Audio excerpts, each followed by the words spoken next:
இன்னைக்கு நம்ம பார்க்க போற டாபிக் ஃபேவரட் ஸ்நாக் ஓட இங்கிலீஷ் நேம்ஸ். குழந்தைங்களுக்கு ரொம்ப பிடிச்ச ஸ்நாக்ஸ் தாங்க பார்க்க போறோம். லிஸ்ட்ல ஃபர்ஸ்ட் இருக்கிறது பானிபூரி. அதுக்கு இங்கிலீஷ்ல வாட்டர் பால்ஸ், வாட்டர் பால்ஸ் இல்லாட்டினா வாட்டர் பேன்கேக்ஸ், வாட்டர் பேன்கேக்ஸ்.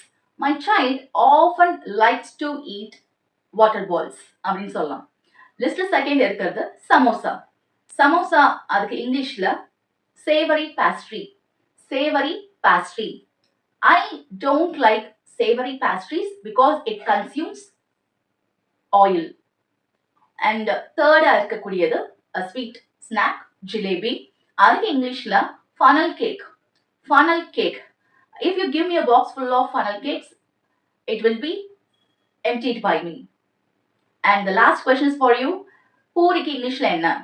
உங்களுக்கு தெரிஞ்சுச்சுன்னா please leave it in the comment box and stay tuned with Aarti signing off from Maestro channel.